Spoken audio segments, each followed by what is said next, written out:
HEA Radio, it's Clear Life Combat. My name is Gardy. I'm excited to have a guest that's zooming in from somewhere far away. I'm going to have him introduce himself, and we're going to find out everything that he has going on. Good morning. How you doing? Good. How are you? I'm Chris Dempsey. I'm out here in Pittsburgh, PA. So I'm not even in the same time zone as you guys. So Yeah. Pittsburgh, what's the weather like there today? the past couple of days has actually been nice. It's like pretty like sunny, like 60 degrees. So in February, that's about all we can ask for. Yeah, nice. All right, so we're going to talk about Pittsburgh and some stuff later. But first things first, there's an event that's coming up with Combat Sports Coverage. It's taking place March 12th. You can watch it from anywhere on Flograppling. You're going to be competing. What do you know about this event, and are you excited for it? Yeah, I'm real excited about it. They reached out to me for their first show down in Orlando, and I was actually getting my wisdom teeth out 3 days before their show. So I figured, well, if I got again some kind of crank after that, it was probably going to be lights out. So I told them that I would go on wherever their next show was. I was down to do it, and so they reached out again, and here we are. All right. Let's talk a little bit about your background. Are you originally from Pennsylvania, and what got you into combat sports, and what have you done? Yeah, I'm originally from Pittsburgh. I wrestled since the time I was 7 years old, all the way up through college. When I was in college, I met a guy who his name is Carlton Hasselrig. He was a six-time national champ wrestler. He won 3 at Division II and 3 at Division I, and then got drafted by the Steelers, played for the Steelers, and then he decided he was going to fight MMA after that. And so I was in college. He was about 20 years older than me. And so I was in college when he was fighting, and he needed a practice partner. So my college coach asked me if I wanted to work out with him, and I was like, yeah, that's a no-brainer. This guy's a legend. Like, of course I want to work out with him. And then it kind of just snowballed from there. So that was your first introduction? Like, growing up, you didn't do anything? Like, I know I talked to some people, and they say, yeah, I did like the karate and stuff, and, you know, as a kid, but that was your first introduction? Yeah, and as far as MMA goes, I mean, Yeah. a lot of people don't consider wrestling a martial art, but I mean, I consider wrestling a martial art. Like, it's part of the mix that you're going to have to learn to do it. Yes. Is that the best base, in your opinion, for MMA? I mean, if you look at the champions, the history of the champions, it's kind of going to be hard to argue against that fact. Yeah. So where do you train out of? You know, what gym do you train out of now? And let's talk about some of the other things that you've been able to do. I train out of the Mat Factory. I started out in Johnstown, called a gym called Cold Steel. It was Carlton's gym, and then moved back to Pittsburgh, and so I've been at the Mat Factory ever since. It's kind of cool.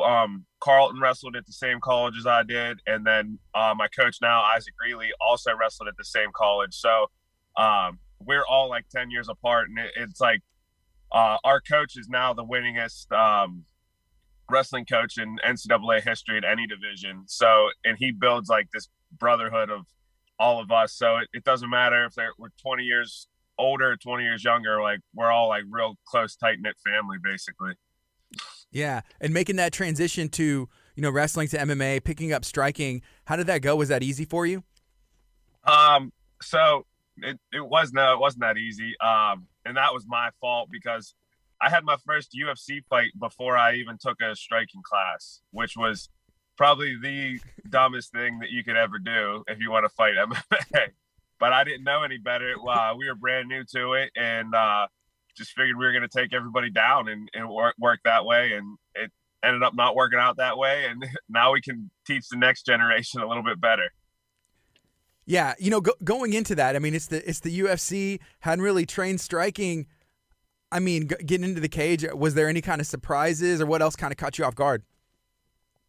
So my first fight was against Alir Latifi, and at that time we thought he was just a wrestler. So we're like, man, it's like perfect matchup, and then we can get into the striking when we get home. And we kind of got in a little bit of a grappling, like spat a little bit, and then he got out.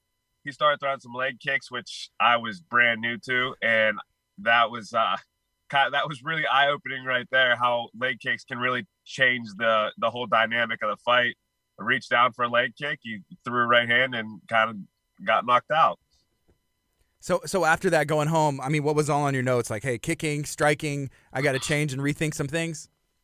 I mean, it was like at that point, I knew I couldn't just be a wrestler anymore. I had to be a mixed martial artist at that point. And I just kind of went to as many places as I could to learn as much as I could on the stand-up game, because I was lacking big time. And I was just trying to learn as much as possible. And that kind of helped me even into like now doing jiu-jitsu. Like wrestling and jiu-jitsu has a lot of things that crosses over, but there's a lot of things that are opposite, and a lot of things that you have to, if you're a good wrestler, you can get caught in a lot of other things that you're not used to at wrestling. So just having that open mentality of always trying to learn has really helped me a lot in all aspects of martial arts.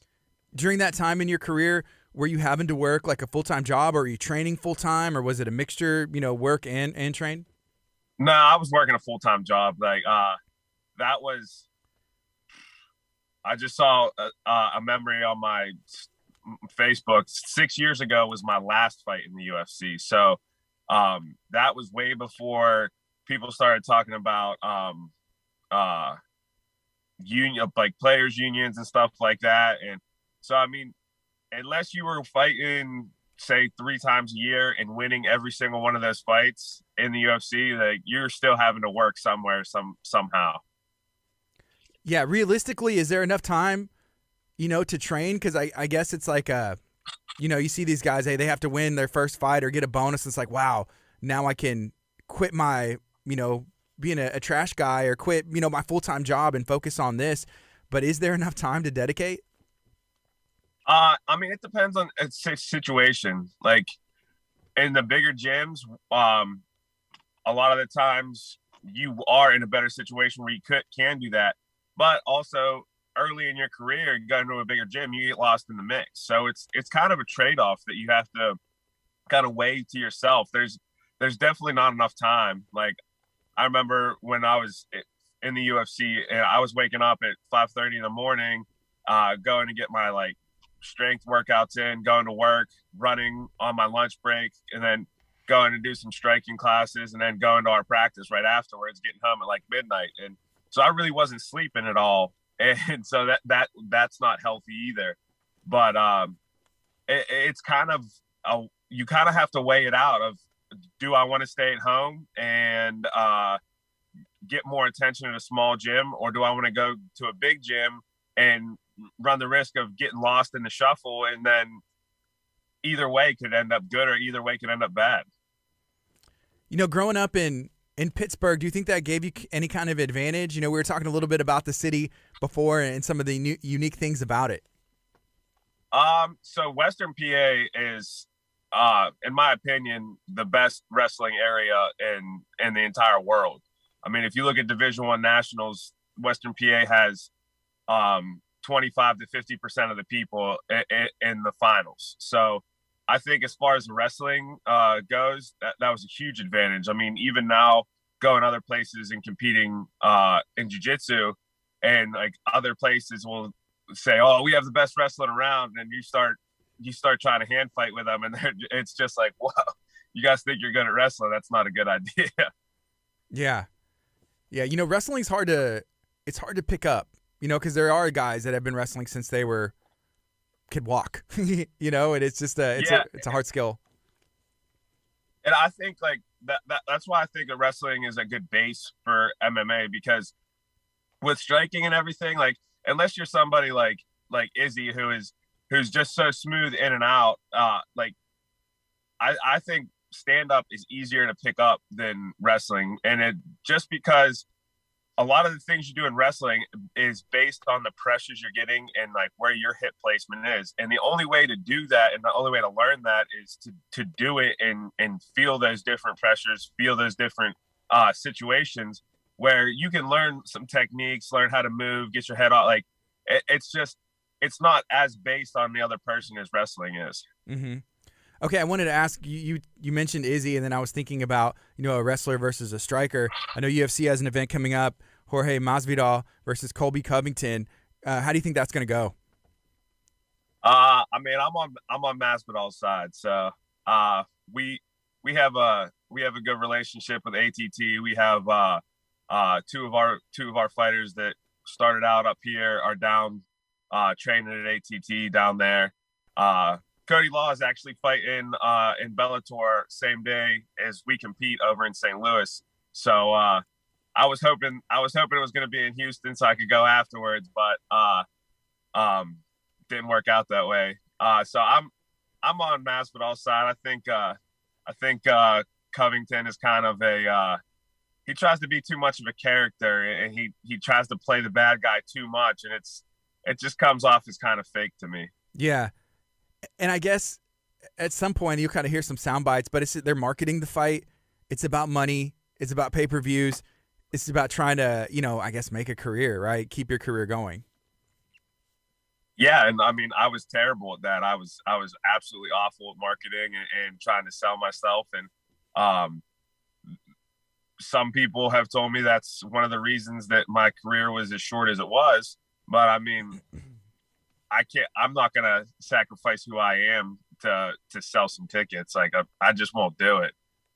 Yeah. Okay, so combat sports coverage, that event's coming up. It's going to be March 12th. It's a Saturday, streamed worldwide on Flograppling. Chris Dempsey will be competing in a super fight. It's a 205-pound black belt super fight. Do you know anything about the gentleman that you're going to be facing? Or do you ever do research on these things for jiu-jitsu or grappling? No, I don't really know very much or anything about him. I'm not a real big research person. I'll let my coaches will do it and things like that, and they'll look for the one or two things that the other person's really good at. I mean, even when I was fighting, I was the same way, and I just want to try to focus on my game and kind of do have the match at my pace and set the tone the way I want to set it. Going forward, after this super fight, are you looking to compete again? I believe this is like a number one contenders for the 205-pound black belt title. But even outside of combat sports coverage, what are some goals that you're looking to do for the rest of this year and beyond? So I'm going to 3 weeks afterwards. I got West Coast trials for ADCCs. So that'll be a big one that they haven't had one for 4 years now. So it's been a long time coming, and I'm really kind of focused on that a lot. And I don't really have anything planned past that. Obviously, if this is the number one contender match, then winning the title whenever if I get an opportunity to do that. But I'm kind of just focusing on West Coast trials right now, and that's been a big goal since the last East Coast trials I did 4 years ago, however long it was. I made it to the semifinals or the quarterfinals, something like that, and I was only a blue belt at that point. Wow. And so I've kind of put it in my mind since that time that I wanna make it, and I wanna kind of get there. So I'm really, really focused on that right now. Do you enjoy the ADCC rule set? I do. They changed it up a little bit this year. They kind of took some slamming out of it. They took some cranks out of it. But I like it that it's so open. I mean, it is called mixed martial arts, and I think that the more open and the less restrictions you're allowed to do, or that you allow, the more the best person wins that way. I mean, you start restricting rule sets this way, that way, then I've been in some EBI matches where people will just run from me until they get to the overtime because all they do is practice the overtime, and I've lost those matches because of it. So I think the ADCC rule set is so open, it allows that everybody to the best person to come out on top. Awesome. All right, so I'm talking to Chris Dempsey, who will be competing for combat sports coverage March 12th, available worldwide on Flograppling. You can also attend in person. I think it's at Southern Star Brewing on the north side of Houston. Chris, is there anything else that you'd like to share today? No, I think we pretty much covered everything. I appreciate you having me on the show, and hopefully I'll get to meet you at the event. All right. Thank you for making time. I appreciate you. Have a good one. Thank you too.